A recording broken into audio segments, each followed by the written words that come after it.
The London Top Show is sponsored by Ludo King. It is India's most downloaded game.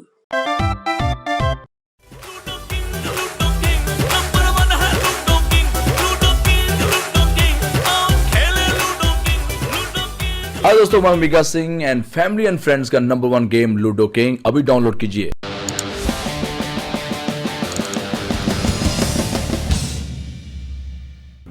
नमस्कार, सौरभ द्विवेदी नाम है हमारा और आप देखना शुरू कर चुके हैं दी लंदन टॉप शो। सबसे पहले देखते हैं दिन का वीडियो।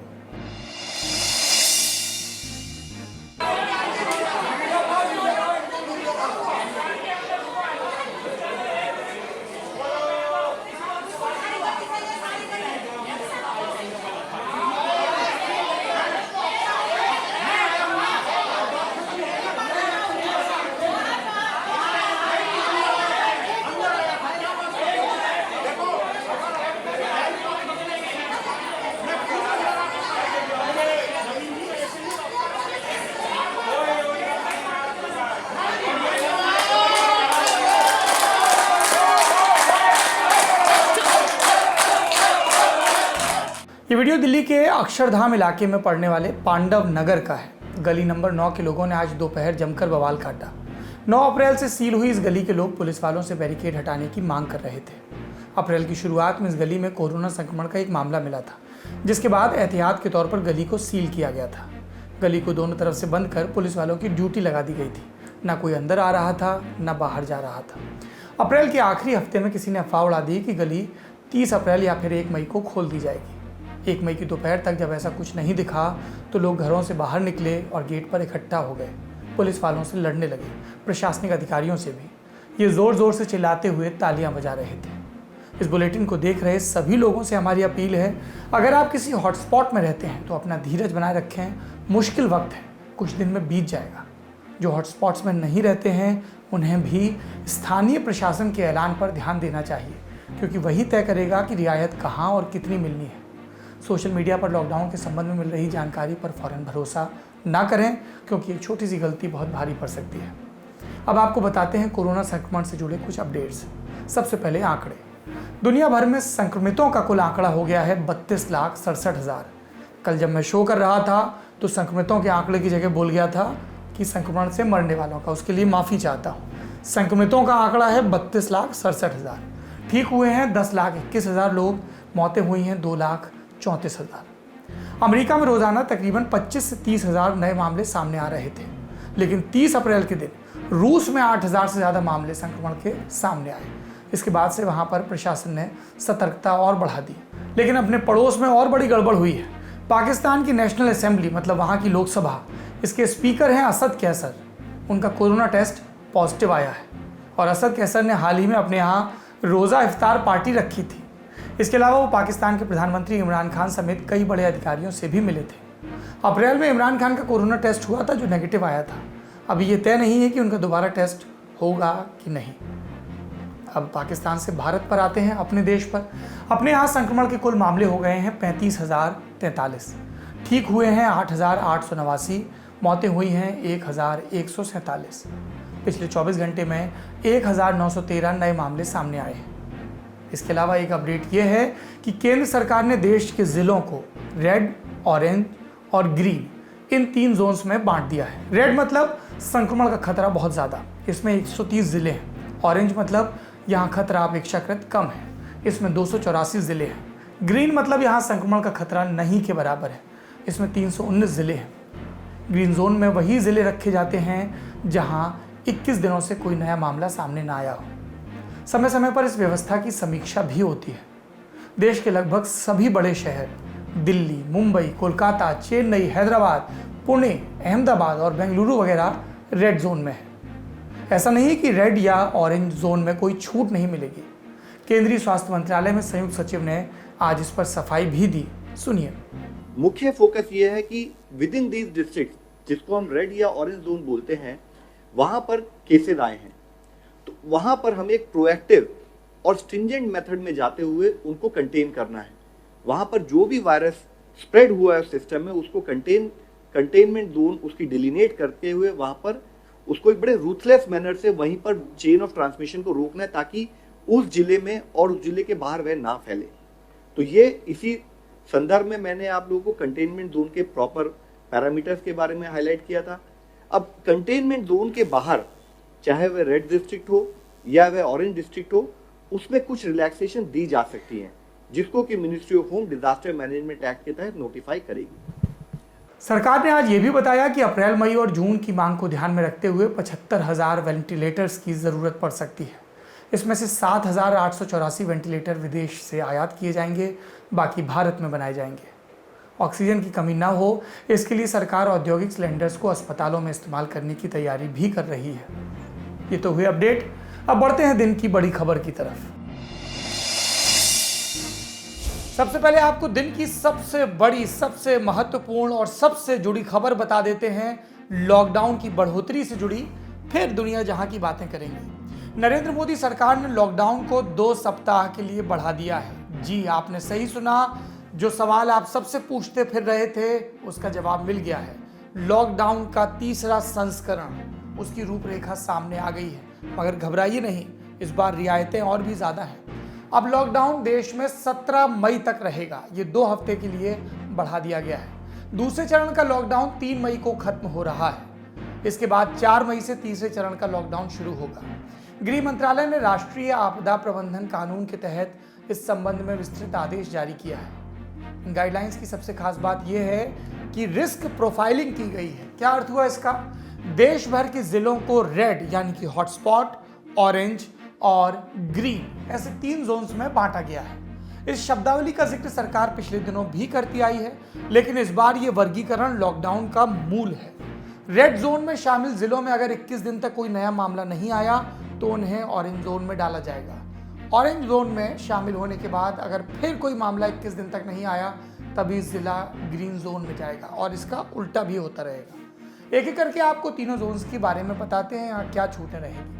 रेड जोन, यहाँ लॉकडाउन सबसे ज्यादा सख्ती के साथ रहेगा। पहले की तरह तमाम पाबंदियां जारी रहेंगी, खासकर कंटेनमेंट जोन में, माने जहां कोरोना संक्रमण के मामले सामने आए हैं। वो इलाका और उसके आसपास के तमाम इलाके जहां प्रशासन ने बैरिकेडिंग की है, बदस्तूर जारी रहेगी। कंटेनमेंट जोन के बाहर भी कुछ गतिविधियों पर पाबंदी रहेगी। इसमें साइकिल रिक्शे, ऑटो रिक्शा, टैक्सी, एक जिले से दूसरे जिले में चलने वाली बसें, स्पा और सलून, ये सब बंद रहेंगे।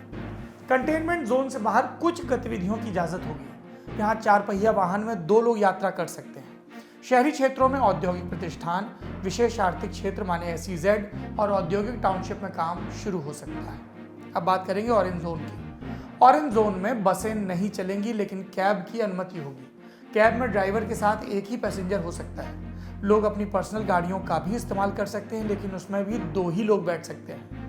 ऑरेंज जोन में इंडस्ट्रियल एक्टिविटीज शुरू होंगी, कॉम्प्लेक्स भी खुलेंगे।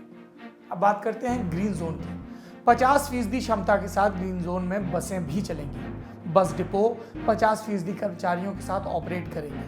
इन जिलों में सलून समेत अन्य जरूरी सेवाएं और वस्तुएं मुहैया कराने वाले संस्थान भी 4 मई से खुल जाएंगे। ग्रीन जोन में एक राज्य से दूसरे राज्य में ट्रकों और सामानों की आवाजाही हो सकेगी। राज्य एक दूसरे के ट्रकों को बॉर्डर पर नहीं रोकेंगे और इस तरह की गतिविधियों के लिए अलग से पास की जरूरत नहीं होगी।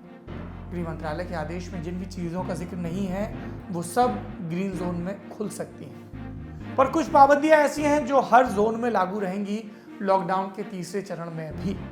क्या है ये?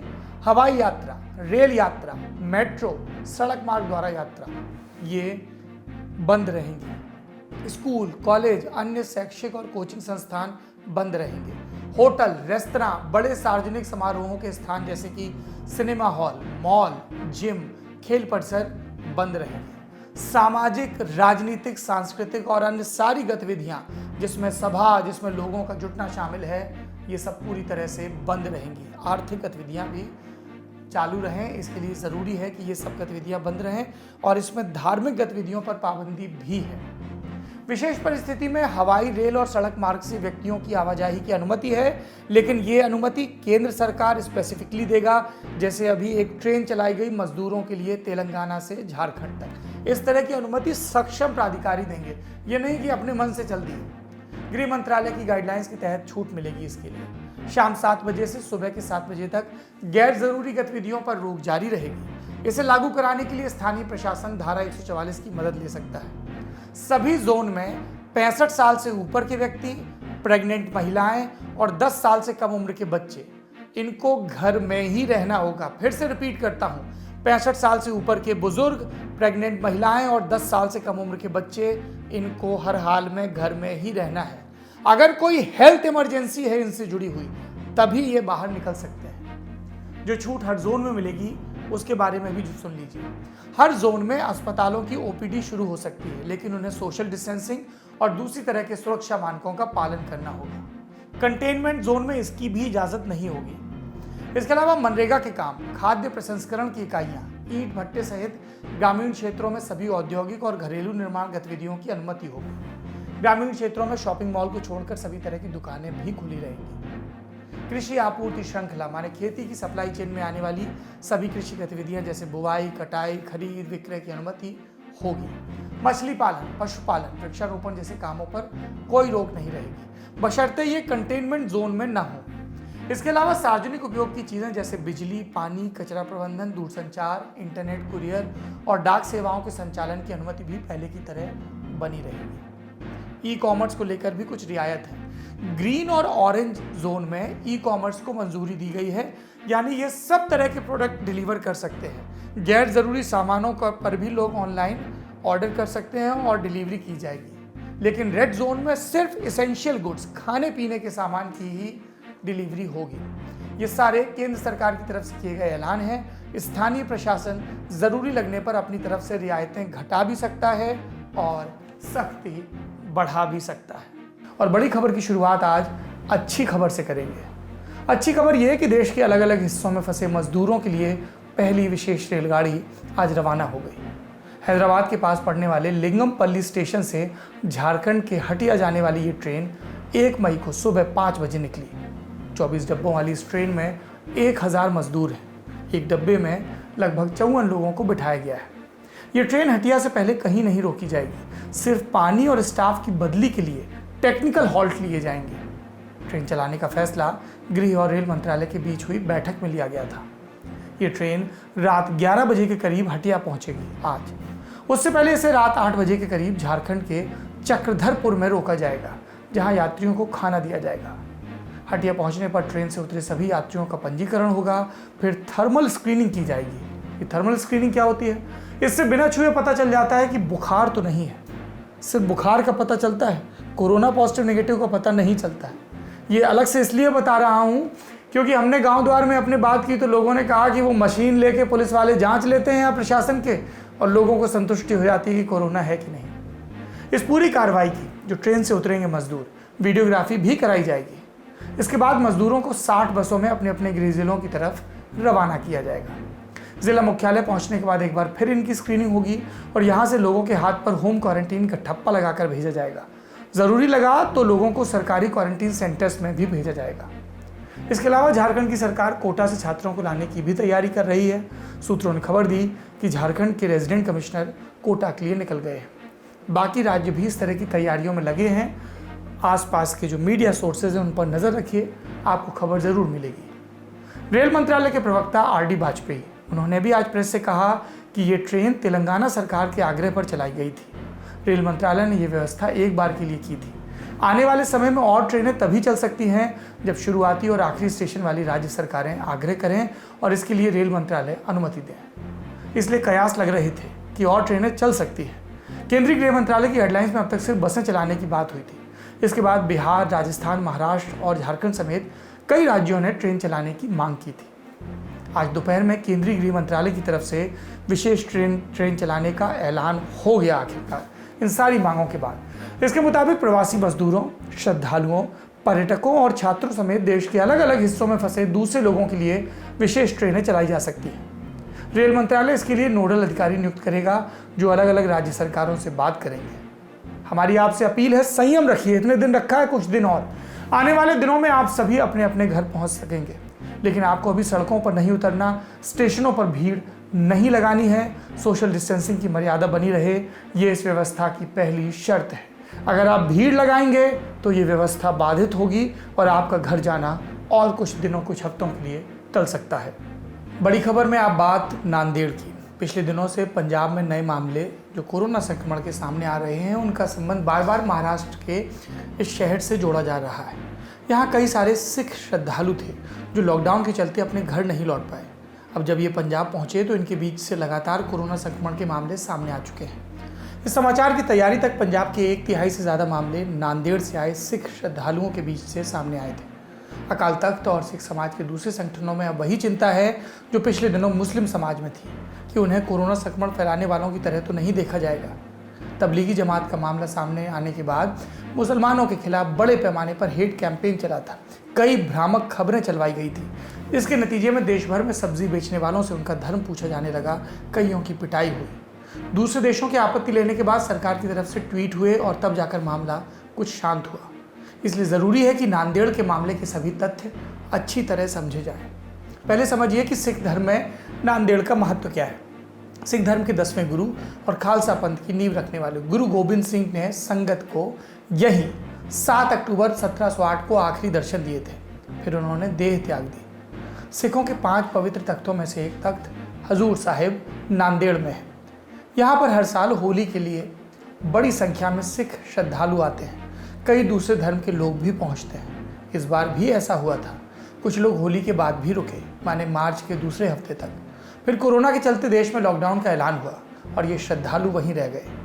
उम्मीद थी कि लॉकडाउन खत्म होगा, लेकिन मोदी सरकार ने लॉकडाउन 2.0 घोषित कर दिया। 2 हफ्ते के लिए इसको और बढ़ा दिया। लंबे समय से नांदेड़ में अटके लोग चिंता करने लगे कि कैसे वहां से निकला जाए। जब तक सरकारें कोई फैसला लेती तब तक कई लोग निजी गाड़ियों से पंजाब में दाखिल हो चुके थे। कई लोगों को बीच में पुलिस ने पकड़ा भी। मिसाल के लिए एक जत्था 16 अप्रैल को नांदेड़ से लुधियाना के लिए निकला। 17 को पुलिस ने इंदौर के पास सेंधवा में इन्हें रोक लिया। 19 अप्रैल को पंजाब सरकार ने दखल दिया, तब ये इंदौर से आगे बढ़े। इस मामले में नांदेड़ पुलिस ने मामला भी दर्ज किया था। मीडिया रिपोर्ट्स के मुताबिक हजूर साहिब गुरुद्वारे में करीब 4000 लोग ठहरे थे। नांदेड़ में कोरोना के 2 मामले पहले भी सामने आ चुके थे, इसलिए यहाँ पर लॉकडाउन का सख्ती से पालन करवाया जा रहा था। लेकिन 15-16 अप्रैल के बाद से श्रद्धालु बस गाड़ियों का इंतजाम कर पंजाब वापस जाने लगे। 20 अप्रैल को नांदेड़ पुलिस ने एक FIR भी दर्ज की थी, जिसमें लिखा था कि 90 लोगों ने लॉकडाउन का उल्लंघन कर पंजाब जाने के लिए गाड़ियां बुक की। अनुमान है कि इस तरीके से करीब 200 लोग पंजाब के लिए निकले। इसके बाद हजूर साहिब नांदेड़ के प्रशासन ने शिरोमणि गुरुद्वारा प्रबंधक कमेटी अमृतसर के साथ मिलकर 24 और 25 अप्रैल के बीच 15 बसों में करीब 460 लोगों को नांदेड़ से पंजाब भेजा। बाद में 27 अप्रैल को पंजाब सरकार बाकी बचे श्रद्धालुओं को लेकर आई। सरकारी आंकड़ों के मुताबिक 3525 श्रद्धालुओं को 80 वॉल्वो बसों में पंजाब लाया गया। नांदेड़ से श्रद्धालुओं को लाने का पहला आधिकारिक और संगठित प्रयास था। हजूर साहिब नांदेड़ से 24 और 25 अप्रैल को 15 बसों में पंजाब लाए गए 460 लोग। इनमें से बहुत से लोग ऐसे थे जिनमें कोरोना के लक्षण नहीं दिखे। 26 अप्रैल को अमृतसर के स्वास्थ्य दल ने करीब ऐसे 179 लोगों को होम क्वारंटीन के लिए भेज दिया, सिर्फ थर्मल स्क्रीनिंग करके। लेकिन जब कोरोना पॉजिटिव केस निकलने शुरू हुए तो इन्हें घरों से बुलाया गया। 26 अप्रैल को अमृतसर में कोरोना वायरस के 14 मामले थे, लेकिन 30 अप्रैल की शाम 5 बजे तक ये मामले बढ़कर 42 हो गए। 1 मई माने आज की आधिकारिक डिटेल्स आनी बाकी है, पर मीडिया रपटों के मुताबिक अमृतसर में 24 घंटे के अंदर 90 कोरोना पॉजिटिव पाए गए, जिनमें से 76 केस नांदेड़ से वापस आए लोगों के हैं। लुधियाना, जहां के लोगों को इंदौर के पास रोका गया था, वहां का हाल भी सुन लीजिए। 27 अप्रैल तक पंजाब के लुधियाना में कोरोना के 18 केस थे, लेकिन 4 दिनों के भीतर ही यहाँ कोरोना पॉजिटिव लोगों की संख्या बढ़कर 63 हो गई। ये 30 अप्रैल का आंकड़ा है। इसी तरह 26 अप्रैल तक पंजाब के फाजिल्का और तरनतारन जिले में एक भी केस नहीं था, लेकिन ताज़ा आंकड़ों के मुताबिक 1 मई तक तरनतारन में 14 और फाजिल्का में 3 लोग पॉजिटिव पाए गए। नांदेड़ से आने वाले श्रद्धालुओं के आने से पहले पंजाब के 3 जिले ग्रीन जोन में थे। अब पूरा पंजाब ऑरेंज या रेड जोन में हो गया है। नांदेड़ से कुछ लोगों के चोरी छिपे पंजाब आने की खबरें थीं। मीडिया ने सूत्रों के हवाले से लिखा भी कि कई ऐसी जगह हैं, मसलन पंजाब हरियाणा का डबवाली बॉर्डर, जहां से कुछ गाड़ियों में आए लोग पंजाब पहुंचते हैं, लेकिन उन्हें क्वारंटीन नहीं किया जाता। अब सरकार हरकत में है, लेकिन कैसे ट्रेस करेंगे, ये बड़ी चुनौती है। सिखों के पहले तख्त श्री अकाल तख्त साहिब के जत्थेदार ज्ञानी हरप्रीत ने भी इस मामले में चिंता जताई है। उन्होंने कहा है कि हजूर साहब नांदेड़ से आए लोगों को जानबूझकर निशाना बनाया जा रहा है। ऐसे जताया जा रहा है कि जैसे हजूर साहब नांदेड़ से कोरोना आया हो। उन्होंने अंदेशा जताया कि तबलीगी जमात के समय जैसे पूरे समुदाय को निशाने पर लिया गया था, वैसा ही सिख समुदाय के साथ ना हो। हरप्रीत सिंह ने टेस्टिंग किट और मेथड पर भी सवाल उठाए हैं। कहा कि इन पर कितना ही भरोसा किया जा सकता है वो सरकार बताए। पंजाब सरकार पर निशाना साधते हुए कहा कि सुनने में आया कि सरकार के पास क्वारंटीन करने की पूरी व्यवस्था भी नहीं है। पंजाब के मुख्यमंत्री कैप्टन अमरिंदर सिंह ने क्या कहा? उन्होंने आज करीब 4 बजे एक वीडियो संदेश जारी किया। बताया कि बीते 2-3 दिनों में 7,000 लोगों को नांदेड़, कोटा और राजस्थान के कुछ और हिस्सों से लाया गया है। एक बात और कही, जो लोग कच्चे पक्के रास्तों से होकर पंजाब पहुंच रहे हैं वो ऐसा ना करें, चेक पोस्ट से होकर आएँ, क्वारंटीन में रहें, अनचाहे में पंजाब का नुकसान ना करें। कैप्टन ने बताया कि 1 मई को सामने आए जो 100 केसेस हैं उसमें से 7 ऐसे थे जिसमें पंजाब में रह रहे लोगों को हुआ, बाकी बाहर से आए। नांदेड़ से श्रद्धालुओं के लौटने से पहले 26 अप्रैल तक पंजाब में 322 केस थे जो 1 मई की शाम तक बढ़कर 585 हो गए। इसमें से 457 मामले एक्टिव हैं।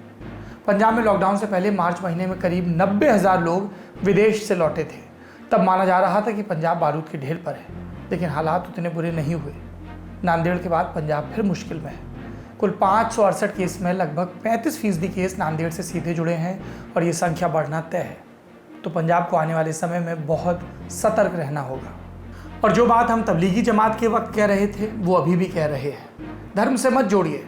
जो लापरवाह हैं उनके खिलाफ सख्त कार्रवाई करिए, लेकिन पूरे समुदाय को निशाने पर मत लीजिए। ये वक्त साथ रहकर कोरोना से लड़ने का है, आपस में लड़ने का नहीं। चलते चलते आपको 2 अपडेट और दे देते हैं ज़रूरी। महाराष्ट्र के मुख्यमंत्री उद्धव ठाकरे, उनकी कुर्सी पर आया कोरोना संकट अब खत्म हो गया है। चुनाव आयोग ने महाराष्ट्र में 21 मई को विधान परिषद के चुनाव कराने का ऐलान किया है। उद्धव ठाकरे ने प्रधानमंत्री मोदी से आग्रह किया, रिक्वेस्ट की, प्रधानमंत्री मोदी की हरी झंडी मिली। इसके बाद महाराष्ट्र के राज्यपाल और भाजपा के पूर्व नेता भगत सिंह कोश्यारी वो पसीजे। राज्य सरकार की अनुशंसा पर चुनाव आयोग ने विधान परिषद के चुनाव कराने का ऐलान कर दिया। ये चुनाव कोरोना संक्रमण की वजह से टल गए थे। उद्धव ठाकरे ने पिछले साल 28 नवंबर को महाराष्ट्र के मुख्यमंत्री पद की शपथ ली थी। वो इस समय ना तो विधान परिषद और ना ही विधानसभा के सदस्य हैं और सीएम के पद पर बने रहने के लिए उन्हें 28 मई से पहले किसी सदन का सदस्य होना ज़रूरी था। वो कैबिनेट से सिफारिश करवा रहे थे कि राज्यपाल के कोटे से हो जाए, लेकिन राज्यपाल विचार विमर्श के मोड में थे। उद्धव ने मोदी जी से बात की, विचार विमर्श पूरा हो गया। एक और अपडेट, आज chief of defence staff general Bipin Rawat ने तीनों सेनाध्यक्षों के साथ प्रेस कॉन्फ्रेंस की। जनरल रावत ने कहा कि तीनों सेनाएं कोरोना वॉरियर्स के जज्बे को सलाम करती हैं। इन सभी का अभिवादन करने के लिए 3 मई को वायुसेना श्रीनगर से तिरुवनंतपुरम तक फ्लाई पास्ट करेगी। इसके अलावा डिब्रूगढ़ से कच्छ तक भी फ्लाई पास्ट होगा।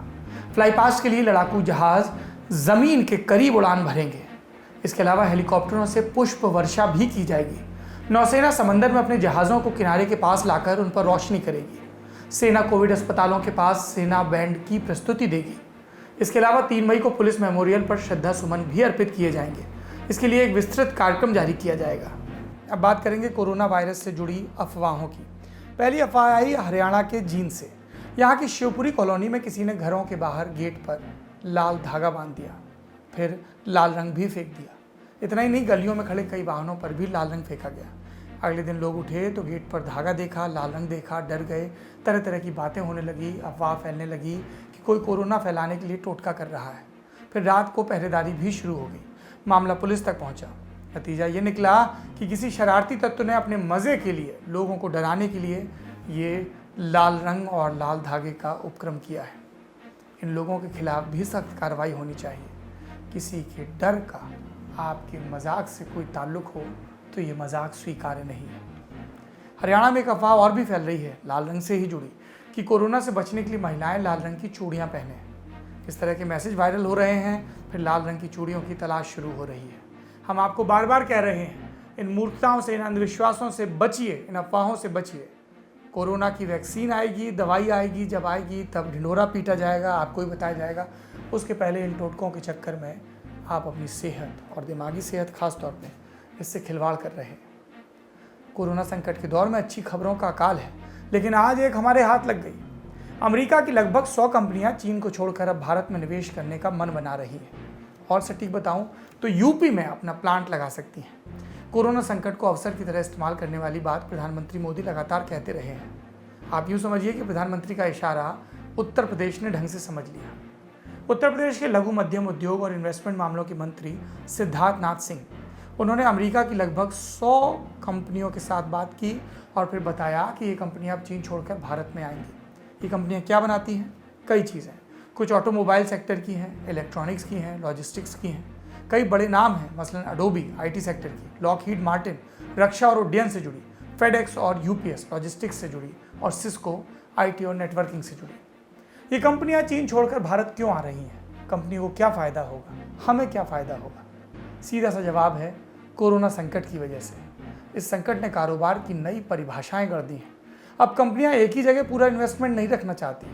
जैसे शुरुआत में चीन में कोरोना फैला और लॉकडाउन लगा तो सब कुछ बंद हो गया, इसलिए अब कंपनियां चीन के बाहर भी अवसर तलाश रही हैं। इसके साथ ही अमेरिका और चीन के बीच ट्रेड वॉर तो चल ही रहा है, तो कई कंपनियां चीन से अपना बेस भारत शिफ्ट करना चाहती हैं। सिद्धार्थनाथ सिंह ने बताया कि यूपी सरकार अमेरिकी कंपनियों को कई तरह की छूट दे रही है। लैंड सब्सिडी यानी कि सस्ती ज़मीन वाली छूट, कैपिटल सब्सिडी और भी कई तरह की छूट, ताकि कंपनियां चीन को छोड़कर भारत में आएँ और उनके लिए ईज़ ऑफ डूइंग बिजनेस रहे। पर ऐसा नहीं है कि यूपी को सहूलियत देने भर से कंपनियां आ जाएंगी। इसमें अमेरिकी सरकार की भी सहमति है। अमेरिका के डिपार्टमेंट ऑफ स्टेट यानी कि विदेश मंत्रालय ने इस बात की सहमति दे दी है।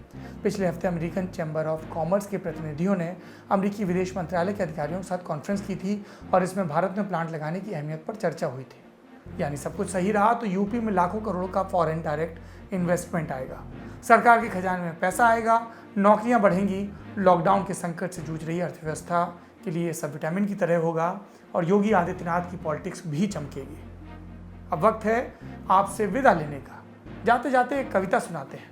आज 1 मई है। 1986 में शिकागो में इसी दिन 8 घंटे काम की मांग के साथ मजदूरों का एक बड़ा आंदोलन शुरू हुआ था। ये पहले शांतिपूर्ण रहा, फिर हिंसा हुई। इसी आंदोलन की याद में 1 मई को अंतर्राष्ट्रीय मजदूर दिवस के तौर पर मनाने की शुरुआत हुई। मजदूरों के संघर्ष को हमारा सलाम। आज के दिन को समर्पित सुरूर बाराबंकवी की एक कविता। आज मई का पहला दिन है, आज का दिन मजदूर का दिन है, जुल्मों सितम के मद्दे मुकाबिल हौसला ये जमहूर का दिन है। आज का दिन ये इल्म हुनर का, फिक्र अमल की फत ओ जफर का, आज शिकस्ते जुल्मत शब है, आज फरोगे नूर का दिन है। सदियों के मजलूम इंसान ने आज के दिन खुद को पहचाना, आज का दिन है यौम अनल-हक, आज का दिन मंसूर का दिन है। अपने लहू का परचम लेकर आज के दिन मजलूम उठे थे, एक नए उर्मा की रिवायत, एक नए दस्तूर का दिन है। अब न कभी हम जुल्म सहेंगे, जब रोज सितम पे चुप न रहेंगे, एक नए ऐलान की सायत, एक नए मंशूर का दिन है। आज अभिनेत्री अनुष्का शर्मा का भी जन्मदिन है, उनको बधाई। आपको छोड़ जाते हैं उनके इस वीडियो के साथ जिसमें हम भी हैं। अपना और अपनों का ख्याल रखिए। शुभ रात्रि। एक एंकर के तौर पे मेरे लिए सबसे मुश्किल वक्त है, क्योंकि आप नेताओं से मिलते हैं, एक्टर्स से मिलते हैं, सवाल पूछते हैं, लेकिन फिर आप एक ऐसी एक्टर से मिलते हैं जिसके आप फैन हैं, तो आपको समझ में नहीं आता कि आप ब्लश करें कि सवाल पूछें। आप ब्लश कैसे करते हैं? ऐसे? फौजी बच्चे अलग होते हैं, वो एक अलग ही मेटल के बने होते हैं। कैंट में पले बड़े, कभी आवा वाली पार्टीज देख रहे हैं, कभी डैड जा रहे हैं आ रहे हैं। कोई कैंट का experience which really made you कि यार ये तो बॉस करना ही, जैसे you were mentioning in the interview कि मैं बाथरूम में खड़े होकर अपने आप का इंटरव्यू लेती थी। कोई फौजी एक्सपीरियंस? मुझे ना कैंटीन बड़ी पसंद थी कि ना हम लोगों को ना सस्ते में सब कुछ मिल जाता है, तो लगता था कि यार हम कितने अलग हैं, हमको सस्ते में चीज़ें मिलती हैं। एक हम लोग शॉपिंग वॉपिंग तो करनी मतलब बाद में शुरू करी है, बाहर जाके शॉपिंग करना। जब मैं मुंबई शिफ्ट हुई थी, उसके पहले तो सब कुछ हमारा उसी कैंटोनमेंट में हो जाता था। हमारा हॉस्पिटल भी वहीं पे था, हमारे स्कूल भी उधर ही थे, हमारा शॉपिंग जो हमारी कैंटीन थी वो भी वहीं पे थी। तो एक दुनिया है एक विद इन अ कैंटोनमेंट जिसमें हम लोग बड़े हुए हैं। एंड जो सबसे ख़ास बात जो मुझे लगती है एक आर्मी बैकग्राउंड कि जो बच्चे होते हैं, जो आप बोल रहे हो कि कॉन्फिडेंट होते हैं, एंड आई थिंक वो इसलिए होते हैं क्योंकि स्पेशली गर्ल्स हमें ना किसी भी ऐसे थॉट्स के साथ नहीं हमको बड़ा किया जाता है कि तुम लड़की हो और ये लड़का है, तुम इन्फीरियर हो या तुम बच के रहना। ये ऐसी कोई मतलब मैंने तो अपनी लाइफ में आज तक ये चीज़ें कभी सुनी नहीं थी। एकदम बहुत ही इक्वालिटी के साथ बड़ा किया जाता है।